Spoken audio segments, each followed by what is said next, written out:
दोस्तों, यदि आप एक बिजनेसमैन हैं तो फिर मैं आपसे यही कहूँगा कि आप इस पूरी वीडियो को ज़रूर ध्यान से देखिएगा, क्योंकि आज की इस वीडियो में LIC की एक ऐसी बेहतरीन प्लानिंग मैं आपके लिए प्रस्तुत करने जा रहा हूं, जो कि आपके बिजनेस के लिए, आपके परिवार के लिए और आपके बच्चों के भविष्य के लिए बहुत ज़्यादा फायदेमंद साबित होगी। एक इंसान अपने जीवन में जो भी कार्य करता है वह अपने व्यवसाय से होने वाली आय के आधार पर ही करता है।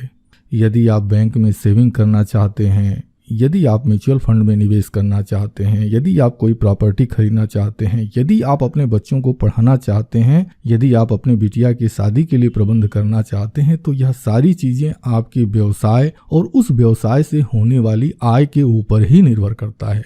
और LIC की यह जो बिजनेस प्रोटेक्शन प्लानिंग है, यह आपके बिजनेस की सुरक्षा के लिए बहुत ज़्यादा फायदेमंद साबित होगी।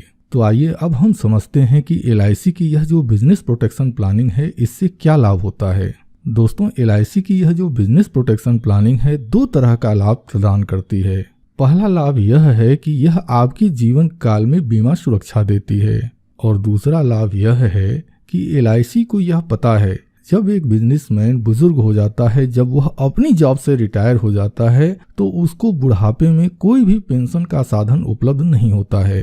तो LIC की यह जो प्लानिंग है, आपके बुढ़ापे के लिए एक फंड का निर्माण करती है। यह फंड इकट्ठा रूप में आपको वापस कर दिया जाता है। आप इस फंड का उपयोग पेंशन के लिए कर सकते हैं। दोस्तों, LIC के इस प्लानिंग को समझने के लिए सबसे पहले हमें बिजनेस को समझना जरूरी है। हालांकि मैं जानता हूं, जब आप बिजनेसमैन हैं तो यकीनन मुझसे कहीं ज़्यादा आपको बिजनेस की जानकारी होगी। मैं आपके बिजनेस के विषय में जानकारी नहीं देने जा रहा हूं। आपके बिजनेस में जो फंड यूज होते हैं, पैसे की जो भूमिका होती है, मैं उस पर जिक्र करने जा रहा हूं। किसी भी बिजनेस को करने के लिए 3 तरह के फंड की आवश्यकता होती है। पहला फंड, यदि आप एक दुकानदार हैं तो यकीनन आप अपने दुकान में कुछ प्रोडक्ट रखते होंगे। जैसे मान लीजिए, यदि आपका एक जनरल स्टोर है तो आपकी जनरल स्टोर की दुकान में तमाम तरह के जनरल स्टोर से संबंधित प्रोडक्ट पड़े हुए होते हैं। अब यह जो भी प्रोडक्ट पड़े हुए होते हैं, यह एक फंड के रूप में होता है। जब आप इसको बेचते हैं तब इससे आपको इनकम मिलती है, आपकी कमाई होती है। दूसरा फंड आपके ग्राहकों के बीच में आपके द्वारा दिया गया उधार रुपए के रूप में होता है। मुझे यकीन है कि हर बिजनेस में कुछ न कुछ उधारी का धंधा होता ही होता है। तो यकीनन आपके पास भी कुछ ऐसे ग्राहक जरूर होंगे जो आपसे सामान खरीद कर लेकर जाते होंगे, लेकिन पैसे का भुगतान कुछ दिनों के बाद या 1 महीने के बाद जब उनको पेमेंट मिलता है तब वो करते हैं। इसके बाद आपका बिजनेस प्रभावित न हो, इसके लिए आपके गल्ले में या फिर आपके सेफ में कुछ न कुछ पैसे जरूर पड़े हुए होते हैं। यानी कि किसी भी बिजनेस को सुचारू रूप से चलाने के लिए यह 3 तरह के फंड की आवश्यकता होती है, और आपको इन तीनों ही तरह के फंड को मेंटेन करना बहुत ज़्यादा जरूरी हो जाता है। अब दोस्तों, किसी भी बिजनेस को करते समय यदि बिजनेसमैन के साथ कोई कैजुअलिटी हो जाती है, उदाहरण के तौर पर हम यह मान लेते हैं कि यदि बिजनेसमैन किसी दुर्घटना का शिकार हो जाता है, तो इसका बहुत बुरा प्रभाव आपके बिजनेस पर पड़ता है। सबसे पहला जो तात्कालिक प्रभाव कहा जाए वह यह हो सकता है, सपोज दैट मान लीजिए कोई बिजनेसमैन है, उसका एक्सीडेंट हो गया, तो उसके जो परिवार के सदस्य होंगे, उसके हित मित्र होंगे, वह उसको हॉस्पिटल में एडमिट कराते हैं। अब एडमिट कराने के दौरान ही तत्काल, देखिए, हर व्यक्ति अपने भविष्य को सुरक्षित करने के लिए कुछ पैसे बैंक में, पोस्ट ऑफिस में और दूसरी जगह पर सेव करता रहता है। लेकिन कुछ पैसे तो ऐसे होते हैं जिसको कि तत्काल कैश किया जा सकता है, कुछ पैसे ऐसे होते हैं कि जिसको तत्काल कैश नहीं किया जा सकता। जैसे में सेविंग अकाउंट, आज की डेट में तो तमाम माध्यम हैं, आप ATM के थ्रू, इंटरनेट बैंकिंग के थ्रू आप पैसे को तत्काल कैश कर सकते हैं। अब जब किसी परिवार का कोई सदस्य एक्सीडेंट हो गया है और उसका इलाज कराना होता है, तो परिवार के सदस्य सबसे पहले ऐसे पैसे को कैश करते हैं, ऐसे पैसे को निकालते हैं जो कि आसानी से उनके हाथ में आ जाता है, और इस पैसे का उपयोग वह जो परिवार के सदस्य हैं उस व्यक्ति के जीवन को बचाने के लिए करते हैं। यह सबसे पहला और सबसे विकट असर जो है बिजनेस के लिए पड़ता है। दूसरा जो होता है वह होता है लॉन्ग टर्म इफेक्ट। हर व्यक्ति अपनी किसी न किसी जरूरत को पूरा करने के लिए सेविंग करता है। जैसे मान लीजिए कि आपने म्यूचुअल फंड में निवेश किया है या फिर प्रॉपर्टी में आपने निवेश किया है। आप सोचते हैं कि जब हमारी बिटिया बड़ी हो जाएगी तो यह म्यूचुअल फंड या जो प्रॉपर्टी है हम इसको सेल कर देंगे और इससे जो हमको बेनिफिट होगा उसके जरिए हम अपनी बिटिया की शादी कर देंगे या फिर हम अपने बच्चे के लिए एक नया बिजनेस शुरू कर देंगे। लेकिन यदि परिवार का मुखिया उस परिवार के साथ नहीं होता और उस परिवार के सामने कोई विकट परिवेश आ जाते हैं, ऐसी कंडीशन में इस तरह के जो म्यूचुअल फंड होते हैं, प्रॉपर्टी होती है, गहने होते हैं, फिक्स डिपॉजिट होते हैं, बहुत अधिक संभावना होती है कि परिवार के जो दूसरे सदस्य हों वह इस अपनी जरूरत को पूरा करने के लिए आपकी इस सेविंग को तोड़कर उपयोग कर लेते हैं। अब यदि परिवार के सदस्य इस तरह का कार्य करते हैं तो वह अपनी तात्कालिक जरूरत को तो पूरा कर लेते हैं, लेकिन भविष्य में जो बड़ी जरूरतें हैं जिसके लिए कि आपने सेविंग किया हुआ था, सेविंग की शुरुआत की थी, उस समय उनको काफी समस्याओं का सामना करना पड़ता है। अब दोस्तों, तीसरा और सबसे महत्वपूर्ण जो असर होता है वह आपके बिजनेस पर होता है।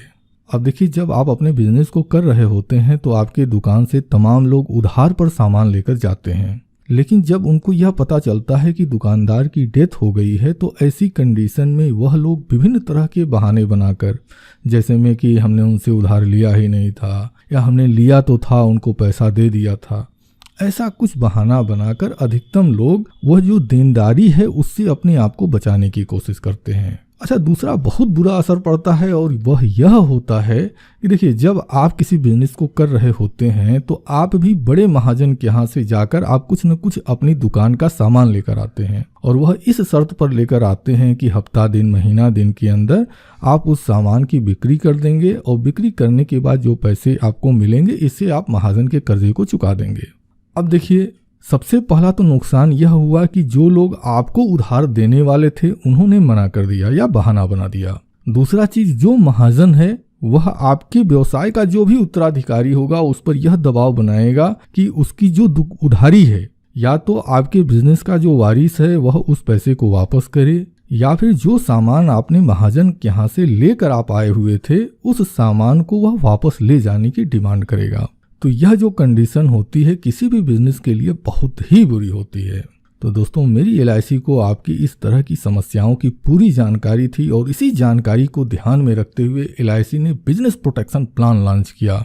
अब यह प्लान क्या कहता है, आइए हम इसको एक एग्जाम्पल से समझते हैं। तो एग्जाम्पल के लिए हम मान लेते हैं कि यदि आपका जो बिजनेस है, सपोज दैट कि आपके बिजनेस की वैल्यू 10 लाख रुपए की है और आपकी एज 30 साल है और सपोज दैट कि आज की डेट में आप यह मानकर चल रहे हैं कि हम 60 साल की एज में रिटायर हो जाएंगे, तो ऐसी कंडीशन में आप यह जो पॉलिसी है वह 30 साल के टर्म के लिए आप इस पॉलिसी को लेंगे। और कमाल की बात मैं आपको बताऊं, यदि आपका बिजनेस 10 लाख रुपए का है और आप इस प्लानिंग को कर रहे हैं तो इसके लिए केवल और केवल 94 रुपए रोज की बचत आपको करनी है। और इस 94 रुपए रोज की बचत से आपको लाभ क्या होगा, आइए इसको देखते हैं। तो LIC की पॉलिसी में सबसे पहला जो लाभ होता है वह होता है रिस्क कवर का। जैसे मान लीजिए 30 साल की एज में आपने इस प्लानिंग को ले लिया और पहले साल ही अगर कोई कैजुअलिटी हो गई, अगर डेथ हो गई, तो ऐसी कंडीशन में 20,45,000 रुपए का भुगतान LIC इमीडिएट कर देगी। इसी तरह से 20,90,000, 33 की उम्र में 21,35,000, 34 की उम्र में 21,80,000। यानी जैसे जैसे आपकी उम्र बढ़ती जाएगी, पॉलिसी की अवधि बढ़ती जाएगी, वैसे वैसे यह आपका जो जोखिम कवर है वह भी बढ़ता जाएगा।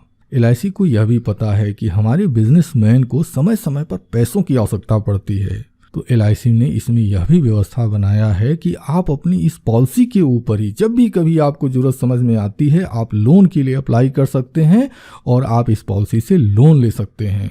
अब दोस्तों, यह जो जोखिम कवर हो रहा है, यानी कि यह जो रिस्क कवर आपको मिल रहा है, ईश्वर न करे कल की डेट में अगर आपके साथ कोई कैजुअलिटी होती है और सपोज दैट कि आपके जो नॉमिनी है उसको यह पैसे मिल जाते हैं, तो आप खुद सोच कर देखिए वह बड़ी ही आसानी से, सपोज दैट इलाज के दौरान अगर परिवार के सदस्यों ने किसी से कुछ कर्ज लिया है उस कर्ज को भी आसानी से वह चुका सकते हैं। इसके बाद महाजन के पैसे को वापस कर सकते हैं और तो और इस पैसे के कुछ हिस्से को आपके बिजनेस में भी इन्वेस्ट करके और मजबूती ढंग से इस बिजनेस को आगे बढ़ा सकते हैं।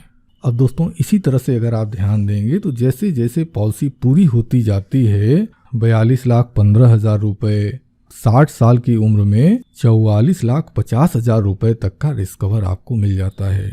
अच्छा, जब आपकी उम्र 60 साल की हो जाती है और आप रिटायरमेंट की एज पर पहुंच जाते हैं तो LIC की इस पॉलिसी से लगभग 34,50,000 रुपए का पेमेंट आपको मिल जाता है।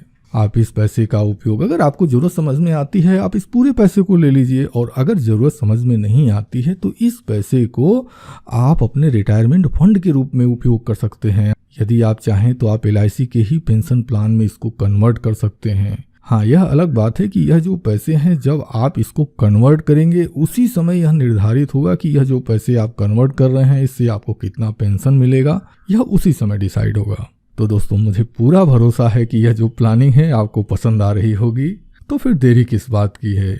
देखिए, LIC के पॉलिसी की जो प्रीमियम होती है वह अलग अलग उम्र में अलग अलग होती है। ठीक इसी तरह से अलग अलग लोगों के जो बिजनेस हैं वह बिजनेस अलग अलग अमाउंट के हो सकते हैं। उदाहरण के लिए कोई बिजनेस 5 लाख रुपए का हो सकता है तो कोई 25 लाख का हो सकता है, कोई 50 लाख का हो सकता है तो कोई 2 से 5 करोड़ का भी हो सकता है। तो आप अपने लिए अगर इस प्लानिंग को समझना चाहते हैं तो देखिए, स्क्रीन पर LIC एजेंट की पूरी जानकारी दी गई है। आप इनके मोबाइल नंबर पर कॉल करके या फिर ईमेल ID पर मेल के जरिए आप इनसे संपर्क कर सकते हैं और आप इस प्लानिंग को समझने के लिए आप इन्हें बुला सकते हैं। दोस्तों, मैं उम्मीद करता हूं कि इस वीडियो में जो जानकारी मैंने आपको दी है यह जानकारी आपके लिए उपयोगी रही होगी। तो दोस्तों, इसी शुभकामना के साथ कि आप और आपका पूरा परिवार खुशहाल हो, स्वस्थ हो और आपका आर्थिक भविष्य समृद्ध होता रहे, इसी शुभकामना के साथ मैं अपनी इस वीडियो को समाप्त करता हूं। आपने अपना कीमती समय हमें दिया है, इसके लिए मैं आपका दिल से आभारी हूं। धन्यवाद। Thank you very much.